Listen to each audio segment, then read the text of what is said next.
అదే చూస్తున్నా. చూస్తారా బాగా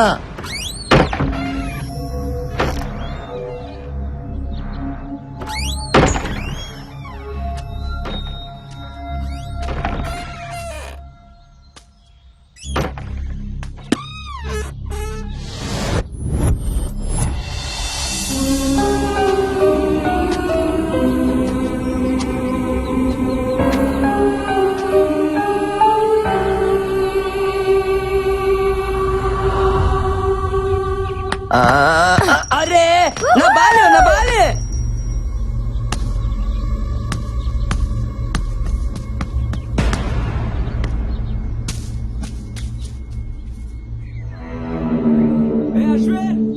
అశ్విన్ బాల్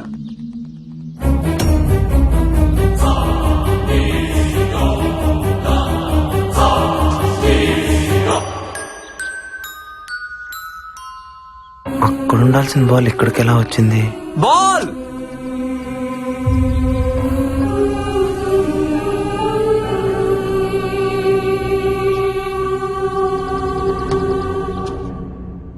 ఆ బంతి ఎలా వచ్చింది డైరెక్టర్? ఆత్మలకు మాత్రం ఆడుకోవాలని ఉండదా? దెయ్యాలు క్రికెట్ కూడా ఆడతాయా? మొన్న వరల్డ్ కప్ మ్యాచ్ లో బెట్టింగులు కూడా వేసినాయి తెలుసా? What are you talking? ఇంకోసారి టాకింగ్ అన్నమాట దెయ్యాలతో డేటింగ్ చేపిస్తాను. అయ్యా అలా అన్నా బాగుంది. సినిమా చూపుతామా నీకు, సినిమా చూపుతామా సినుకి నీతో సిడి కుటితమామా మామ, సినిమా చూపుతామా సినుకి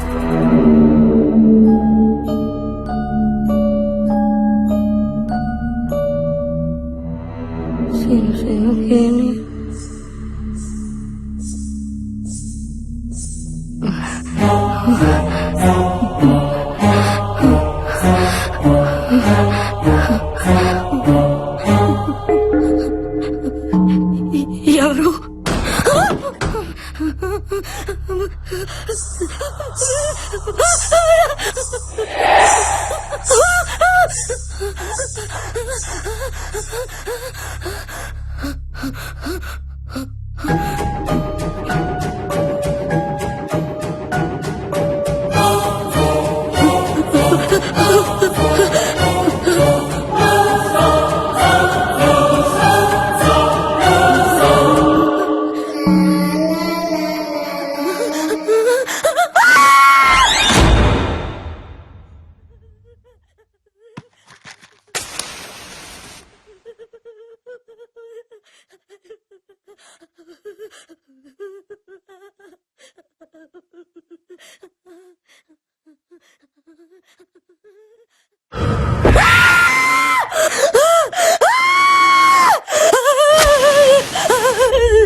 సినిమా చూపిస్తామా నీకు, సినిమా చూపిస్తామా.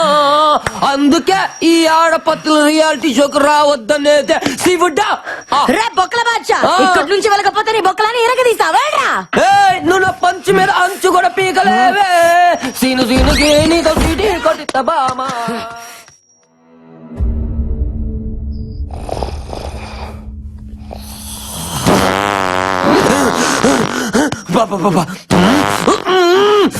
అడ్డమైన గడ్డి తినడం, మా ఆయుష్తో ఆడుకోవడం. అబ్బా అబ్బో ఏం తిన్నాడు. ఎక్స్ప్రే మొత్తం వదిలే గ్యాస్ కే అయిపోతుంది. అమ్మా వీడి భయంతో బాత్రూమ్ కూడా వెళ్ళట్లేదేమో. మురుగు నేయాలు కోట్ల బోళ్ళ ఎలుకలు చచ్చిపోయి ఉంటాయి.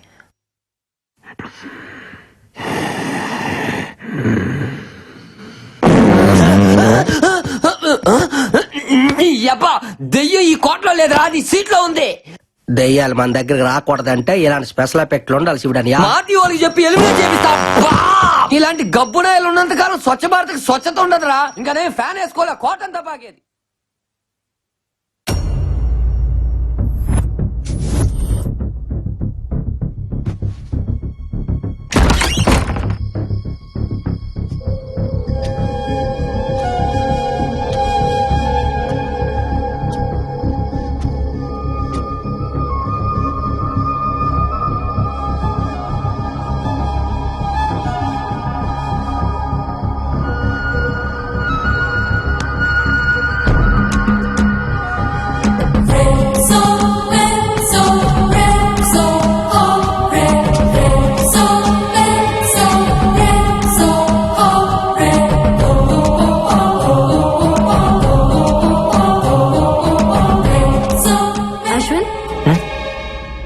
గీ టైంలో ఇక్కడేం చేస్తున్నావు?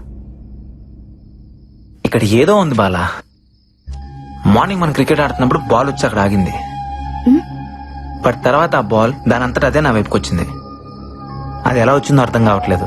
మేబీ గాలికి వచ్చిండొచ్చుగా. ఎస్, గాలే. ఆ గాలి ఏ గాలి అని చూస్తున్నా. నీ మాటల్ని అర్థం చేసుకున్నాడు చాలా కష్టం అశ్విన్. అయినా నువ్వెప్పుడు ఎందుకు అదోలా ఉంటావు? ఏంటి? నేను చూసినప్పటి నుంచి అట్లాగే ఉన్నావు. ఇక్కడ రావడానికి నీకు కేవలం డబ్బులు ఒకటే ఇష్యూ కాదు, ఇంకేదో ఉంది. నీ కళ్ళలో చూసినప్పుడల్లా వాటి వెనక ఏదో కథ ఉందనిపిస్తుంది. చెప్పొచ్చుగా. ఎందుకు చెప్పాలి? సరే చెప్పకు. నాకు అన్నయ్య ఉన్నాడు, doctor Karthik.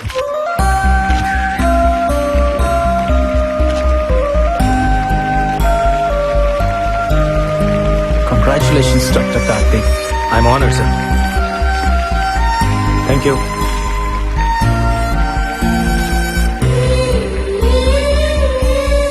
Thank you. Sir, yeah, మీరు ప్రారంభించిన ఆర్గాన్ రెవల్యూషన్ నేటికి 150 మైలురాలు దాటింది.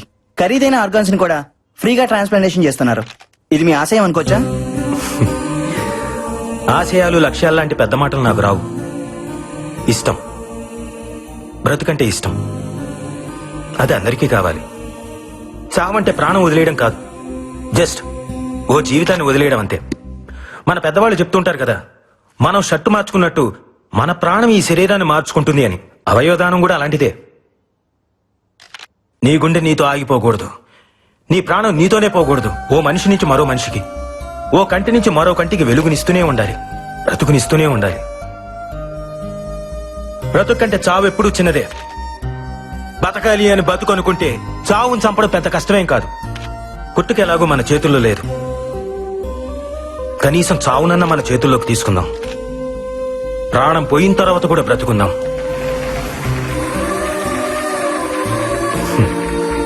డాక్టర్ గారండి, అవయవదానం కొన్ని మతాల వాళ్ళు అంగీకరించారు కదండి, పైగా ఇది పాపం కదండి. ఈ మూఢనమ్మకాల వల్లే వరల్డ్ పాపులేషన్ లో మన దేశం సెకండ్ ప్లేస్ లో ఉంది.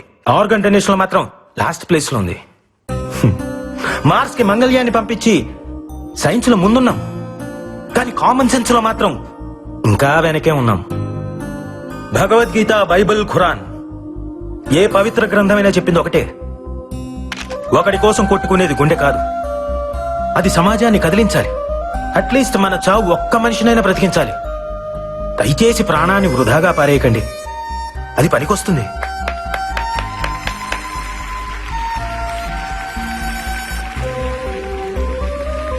ఆర్గాన్ ట్రాన్స్ప్లాంటేషన్ గురించి సైన్స్ ఈరోజు చెప్తోంది, కానీ మన పురాణాలు ఇప్పుడే చెప్పాయి. ఒక పావురం ప్రాణం కాపాడడం కోసం శిబి చక్రవర్తి తన తొడను కోసి తూకం వేశాడు. దదీకి తన వెన్నుముకను వజ్రాయుధంగా మార్చాడు. ఏమండి, మీరన్నట్టు అది పాపమే అయితే వాళ్ళంత పుణ్యాత్ములు ఎందుకు అయ్యారు? బ్రతికున్నప్పుడే వాళ్ళు ఆర్గాన్స్ డొనేట్ చేశారు, మనం చనిపోయిన తర్వాత అయినా చేయలేమా? చివరిగా ఒక మాట, మీ బాడీలో ఏ ఆర్గాన్ డొనేట్ చేశారో తెలుసుకోవచ్చా?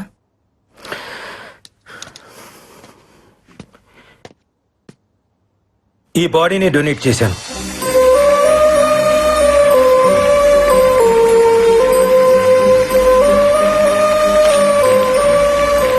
వీళ్ళిద్దరు ఎక్కడా?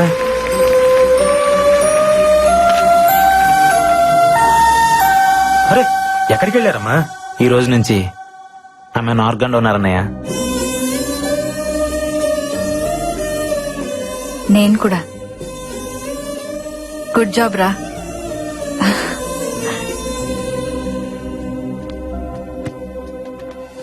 సంతోషంగా ఉన్న టైంలో మా అన్నయ్య చనిపోయాడన్న వార్త విన్నాను. చంపేశారు. లాస్ట్ టైం మా అన్నయ్యని ఎక్కడ చూశానో తెలుసా? మహల్ బావిలో.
6 నెలల్లో అమ్మకి 3 సార్లు స్ట్రోక్ వచ్చింది.